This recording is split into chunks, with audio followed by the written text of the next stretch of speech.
Hi hello my families, welcome to my channel.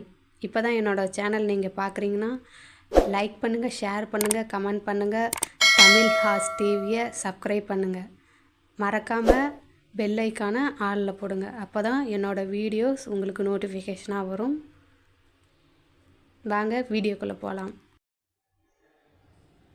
நேற்று night SPO notice போர்டில் announcement வந்திருக்கு. அதை பற்றி நான் உங்களுக்கு கிளியராக எக்ஸ்பிளைன் பண்ணுறேன். வீடியோவை ஸ்கிப் பண்ணாமல் கடைசி வரைக்கும் பார்த்தீங்களா மட்டும்தான் உங்களுக்கு என்ன அப்டேட் வந்திருக்குன்னு கிளியராக உங்களுக்கு புரியும். எதை பற்றி அவங்க அப்டேட் கொடுத்துருக்காங்கன்னா, ஒர்க்கு ஸ்டார்டட் டேட் பற்றி நமக்கு கொடுத்துருக்காங்க. First September 4th to 20th வரைக்கும் பேட்ச் வைஸாக நமக்கு ஒர்க்கை பிரித்து கொடுத்துருக்காங்க.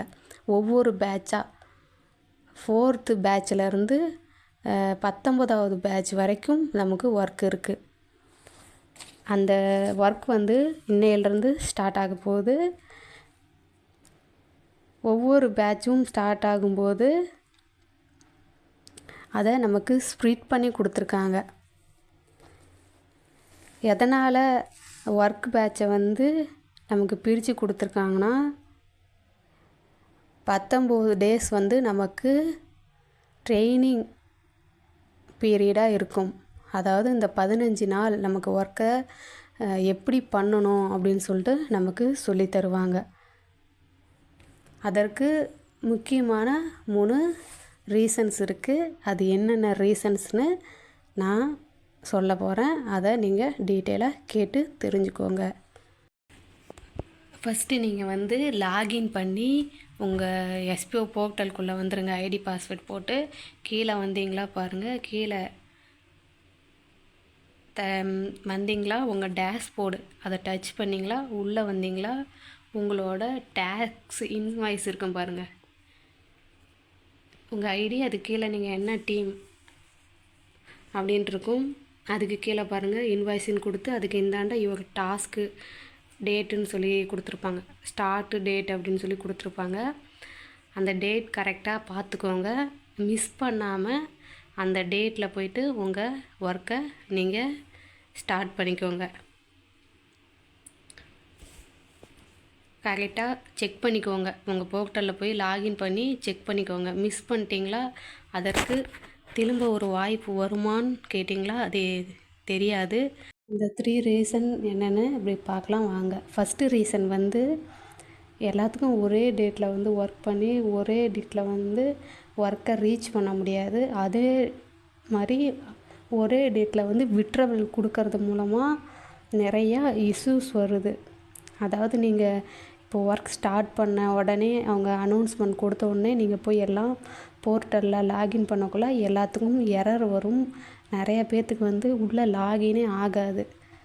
அதனால தான் ஒர்க்கை ஸ்ப்ளிட் பண்ணி பேட்ச் வைஸாக பிரித்து வச்சுருக்காங்க.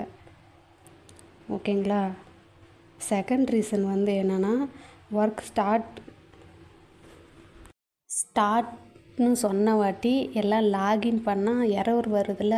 அதனால் ஒவ்வொரு பேட்சாக அவங்கள ஸ்ப்ளிட் பண்ணி இப்போ இன்றைக்கி ஒர்க் பண்ணுறாங்கன்னா, இன்றைக்கி 10,000 பேர் 20,000 பேர் தான் அந்த போர்ட்டலில் அலௌடு. ஓகேங்களா. அதனால தான் இப்படி பேட்ச் வைஸாக நமக்கு பிரித்து கொடுத்துருக்காங்க. இப்படி நம்மளை பேட்ச் வைஸாக பிரிக்கிறதன் மூலமாக உள்ளே போனால் அவங்கவுங்க வேலையை முடிச்சுட்டு ஈஸியாக அவங்கவுங்க ஒர்க்கை பார்க்கலாம். இனிமேட்டுக்கு ஒர்க் இப்படி தான் இருக்க போகுது. அவங்கவுங்களுக்கு என்ன டேட் கொடுத்துருக்காங்களோ அந்த டேட் பிரகாரம் தான் நம்ம பேட்ச் வைஸாக நம்ம ஒர்க் பண்ண போகிறோம். தேர்டு ரீசன் என்னென்னா, நிறைய கம்பெனி ஒர்க்கர்ஸை எல்லாத்தையும் எடுத்து நம்ம ஒர்க் பண்ண போகிறோம். இப்போ ஒரு கம்பெனியில் ஒருத்தங்க எனக்கு 10K வேவ்ஸ் போகணும் அப்படின்னு சொல்லி கேட்குறாங்கன்னு வச்சுக்கோங்களேன். இப்போ நம்ம பேட்ச் வைஸாக பிரிச்சிருக்கிறதுனால ஒரு பேட்ச்கிட்ட 10,000-20,000 பேர் தனி பேட்சாக இருந்தாங்களா அவங்கக்கிட்ட இந்த ஒர்க்கை கொடுத்து நம்ம வேவ்ஸ் வைக்கலாம். மீதி இருக்கிறவங்களாம் வந்து மற்ற ஒர்க்கை வந்து பண்ணுவாங்க. இந்த வேவ்ஸ் போகிறதுக்காக நம்ம வந்து எல்லாத்துக்கிட்டேயும் இந்த ஒர்க்கை கொடுக்க போகிறதில்ல. ஒரு குறிப்பிட்ட அளவுக்கு நமக்கு என்ன ஒர்க் தராங்களோ அதை நம்ம வந்து பிரித்து தந்தோம்னா, இப்போ 10,000 வியூஸ் அவங்களுக்கு வேணும்னா 15,000 பேரை நம்ம வந்து ஸ்ப்ளிட் பண்ணி அவங்கள மட்டும் வியூஸ் போக வச்சோம்னா போதும். மீதி இருக்கிற மெம்பர்ஸ் எல்லாருமே தனிப்பட்ட ஒர்க்கை வந்து அவங்க செய்வாங்க. ஓகேங்களா? டீம் வந்து ஸ்ப்ளிட் பண்ணி ஒர்க் தரதுனால ஒவ்வொரு டீமுக்கும் வேறு அமௌண்ட்டு கிரெடிட் ஆகும், சேலரி தருவாங்க அப்படின்னு சொல்லிட்டு நீங்கள் நினைக்க வேணாம். ஏன்னா எல்லாத்துக்கும் ஒரே அளவுக்கு தான் அமௌண்ட் தருவாங்க. அதுவும் இல்லாத இந்த 15 நாள் ஒர்க்கு முடிஞ்சு செப்டம்பர் 20 தான் வந்து எல்லாத்துக்கும் ஒரே மாதிரியான ஒர்க்கு வந்து ஸ்டார்ட் ஆகும். அப்போ வந்து 3 டேஸ்க்கு ஒருக்க வந்து ஒர்க்கை சேஞ்ச் பண்ணிக்கிட்டே இருப்பாங்க. புது புது ஒர்க்ஸ் வந்து நமக்கு தருவாங்க.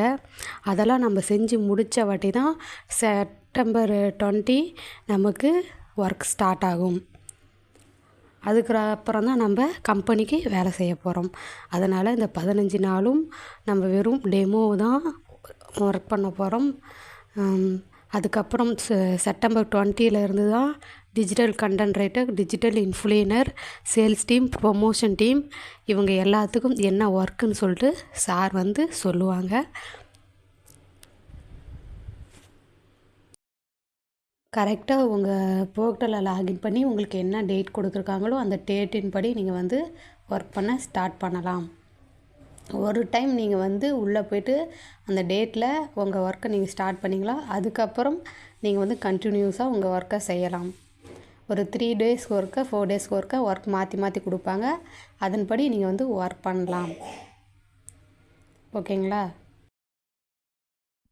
நெக்ஸ்ட்டு வந்து 2000 மெம்பர்ஸ்க்கு வந்து ரீஃபண்டுக்கு எஸ்பிஓ வந்து மெயில் அனுப்பியிருக்காங்க. அதில் ரிசீவ் ஆனது வந்து 1100. 1000 மெம்பர்ஸுக்கு ரீஃபண்ட் அமௌண்ட் வந்து எஸ்பிஓ போட்டிருக்காங்க. அதுக்கான ப்ரூஃப் வந்து எஸ்பிஓ ப்ரூஃப் ஆஃப் எஸ்பிஓவில் வந்து ஷேர் பண்ணிகிட்ருக்காங்க. மோஸ்ட்லி நிறைய பேர் வந்து ஷேர் பண்ணவும் இல்லை.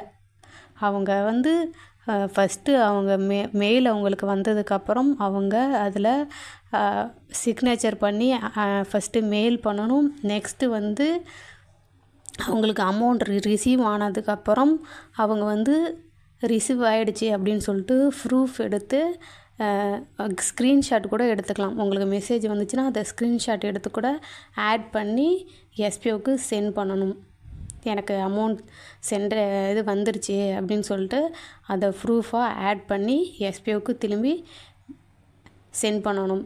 சப்ஜெக்டில் வந்து ரீஃபண்ட் அமௌண்ட் கிரெடிட் அப்படின்னு சொல்லிட்டு போட்டுட்டு அந்த ப்ரூஃபை ஆட் பண்ணி உங்கள் ஸ்டாஃப் ஐடி, உங்கள் நேம் இதெல்லாம் போட்டு நீங்கள் திரும்பி அனுப்பினா மட்டும்தான் உங்களுக்கு ஒர்க்கிங் வேலட் அமௌண்ட்டு கிரெடிட் ஆகும். நீங்கள் 2 டைம் வந்து எஸ்பிஓக்கு மெயில் பண்ணுற மாதிரி இருக்கும். ஃபஸ்ட்டு நீங்கள் ரீஃபண்ட் அப்ளை பண்ணியிருந்தால் உங்களுக்கு மெயில் வரும். அதை நீங்கள் வந்து சிக்னேச்சர் பண்ணி அனுப்பணும் ஃபஸ்ட்டு.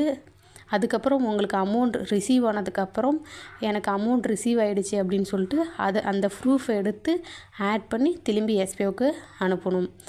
நீங்கள் இது மாதிரி பண்ணால் மட்டும்தான் உங்களுக்கு ரீஃபண்ட் அமௌண்ட் வந்து கிரெடிட் ஆகும். வேறு வழியே கிடையாது. அதனால் உங்களுக்கு மெயில் வந்துச்சுன்னா ஃபஸ்ட்டு சிக்னேச்சர் பண்ணி அனுப்பிட்டு திரும்பி எனக்கு கிரெடிட் ஆகிடுச்சின்னு திரும்பி ஒரு மெயில் கண்டிப்பாக போட்டுருங்க. இது வந்து ஃபஸ்ட்டு யாருக்கு ரீஃபண்ட் போடுறாங்கன்னா ஃபஸ்ட்டு ரீஃபண்ட் ரிக்வெஸ்ட் கொடுத்துருப்பாங்களே அவங்களுக்கு தான் இப்போ அமௌண்ட் போட்டுட்ருக்காங்க. நெக்ஸ்ட்டு வந்து இப்போ 3rd ஆப்ஷன் கொடுத்து ரிஜெக்ட் ஆப்ஷன் கொடுத்தவங்களுக்கு இன்னும் கொஞ்ச நாள் ஆகும். இவங்களுக்கெல்லாம் போட்டு முடித்ததுக்கப்புறம் தான் இப்போ ரிஜெக்ட் ஆப்ஷன் கொடுத்தவங்களுக்கு மெயில் வரும். அதுக்கப்புறம் சிக்னேச்சர் பண்ணி அனுப்புனதுக்கப்புறம் அவங்களுக்கு அமௌண்ட் கிரெடிட் ஆகும். அதனால் வெயிட் பண்ணுங்கள். இன்னொன்று என்னென்னா, நான் டிஜிட்டல் கண்டென்ட் ரைட்டர் சூஸ் பண்ணிட்டேன், நான் டிஜிட்டல் இன்ஃப்ளூயனருக்கு மாறணும், இல்லை நான் டிஜிட்டல் இன்ஃப்ளூயனர்லேருந்து டிஜிட்டல் கண்டென்ட் ரைட்டருக்கு மாறணும் அப்படின்னு சில பேர் வந்து கேட்குறதா சார் சொல்லியிருக்காங்க. அதுக்கு 100% வாய்ப்பில்லைன்னு சார் சொல்லிட்டாங்க. நீங்கள் அப்படி மாறுற மாதிரி இருந்தால் நீங்கள் மைக்ரோ டாஸ்க் ஒர்க்கருக்கு வேணால் ஒரு மெயில் போட்டு நீங்கள் சேஞ்ச் பண்ணிக்கலாம். நீங்கள் எந்த ஆப்ஷன் சூஸ் பண்ணியிருக்கீங்களோ அந்த ஆப்ஷனில் தான் நீங்கள் ஒர்க் பண்ண போகிறீங்க. மாறுறதுக்கு வாய்ப்பு கிடையாது. வேணால் நீங்கள் மைக்ரோ டாஸ்க் ஒர்க்கருக்கு மெயில் போட்டு நேரடியாக மாறிக்கலாம். வேறு ஏதாவது உங்களோட கொஸ்டின்ஸ்க்கு நான் முடிஞ்ச அளவுக்கு ஆன்சர் பண்ணிப்பேன். சார் வந்து நோட்டீஸ் போர்டில் என்ன சொன்னாரோ அதை நான் முடிஞ்ச அளவுக்கு உங்களுக்கு எக்ஸ்பிளைன் பண்ணியிருக்கேன். நான் சொன்னது உங்களுக்கு தெளிவாக புரியலனா நீங்கள் போயிட்டு நோட்டீஸ் போர்டை ஃபாலோ பண்ணுங்கள். சார் நேற்று நைட்டு அனௌன்ஸ்மெண்ட் கொடுத்துருக்காங்க, அதை கேட்டு கிளியராக நீங்கள் உங்கள் ஒர்க்கை பாருங்கள். ஓகேங்களா? நான் பேசுனது உங்களுக்கு பிடிச்சிருந்ததுன்னா என்னோடய சேனலை லைக் பண்ணுங்கள், ஷேர் பண்ணுங்கள், கமெண்ட் பண்ணுங்கள். தமிழ் கார்ட்ஸ் டிவியை மறக்காமல் சப்ஸ்கிரைப் பண்ணிவிட்டு பெல் ஐக்கானை ஆலில் போடுங்க. மோர் வீடியோஸ்க்கு என்னோடய சேனலை ஃபாலோ பண்ணுங்கள். தேங்க்யூ ஃபார் வாட்சிங்.